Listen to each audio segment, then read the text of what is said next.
ঢাকার উত্তরায় বিমান বাহিনীর প্রশিক্ষণ যুদ্ধ বিমান বিধ্বস্ত, পাইলট সহ ১৯ জন নিহত।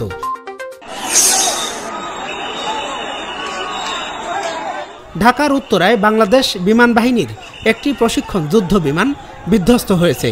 আজ ২১শে জুলাই সোমবার দুপুর ১টার পর Uttara milestone school and college ক্যাম্পাসে বিমানটি বিধ্বস্ত হয় এবং বিধ্বস্ত হওয়ার সাথে সাথে ক্যাম্পাস ভবনটিতে আগুন ধরে দেয়। এতে এখন পর্যন্ত পাইলট সহ ১৯ জন নিহত হওয়ার তথ্য নিশ্চিত করেছেন ফায়ার সার্ভিস। এ বিধ্বস্তের ঘটনায় দগ্ধদের মধ্যে অন্তত ৩৬ জনকে ঢাকা মেডিকেল কলেজের পার্শ্ববর্তী জাতীয় বার্ন অ্যান্ড প্লাস্টিক সার্জারি ইনস্টিটিউটে ভর্তি করা হয়েছে।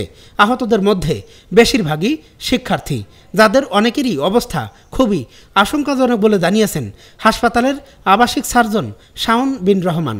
আজ দুপুরে বাংলাদেশ বিমান বাহিনীর F-7 বিজিআই প্রশিক্ষণ যুদ্ধ বিমান রাজধানী দিয়াবাড়ি এলাকায় মাইলস্টোন স্কুল অ্যান্ড কলেজ ক্যাম্পাসে বিধ্বস্ত হয়।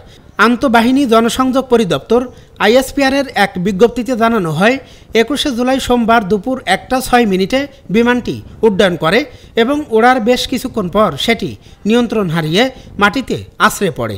এ ঘটনায় বিমান বাহিনীর একটি উচ্চ পর্যায়ে তদন্ত কমিটি গঠন করা হয়েছে। বাংলাদেশ সেনাবাহিনী সহ উদ্ধার কাজে ফায়ার সার্ভিসের ৯টি ইউনিট কাজ করেছে। এ সময় সশস্ত্র বাহিনীর এক সদস্য বলেন, পাইলট ফ্লাইট লেফটেন্যান্ট তৌকির ইসলাম ফ্লাইটটি দিয়াবাড়ির ফাঁকা স্থানে ফেলতে চেয়েছিলেন, কিন্তু শেষ পর্যন্ত পারেননি। জেটটি বাউন্স করে মাইলস্টোন এলাকায় গিয়ে আছড়ে পড়ে। তিনি আরও বলেন, শুরুতে তৌকির বেঁচে ছিলেন, তার পালস পাওয়া গিয়েছিল, কিন্তু এখন তিনি আর নেই। এর আগে তাকে হেলিকপ্টার MI-17 করে রাজধানীর CMH হাসপাতালে CCU-তে ভর্তি করা হয়েছে। ওই সদস্য আরও বলেন, বিধ্বস্ত হওয়ার সময় ফ্লাইটে ছিলেন তৌকির। এটি ছিল তার প্রথম সোলো ফ্লাইট। এতে দেশের প্রধান উপদেষ্টা ও রাজনৈতিক ব্যক্তিবর্গ গভীর শোক প্রকাশ করেছেন এবং আগামীকাল মঙ্গলবার একদিনের রাষ্ট্রীয় শোক ঘোষণা করা হয়েছে। দেশের সকল সরকারি, আধা সরকারি, স্বায়ত্তশাসিত প্রতিষ্ঠান, শিক্ষা প্রতিষ্ঠানে জাতীয় পতাকা অর্ধনমিত থাকবে।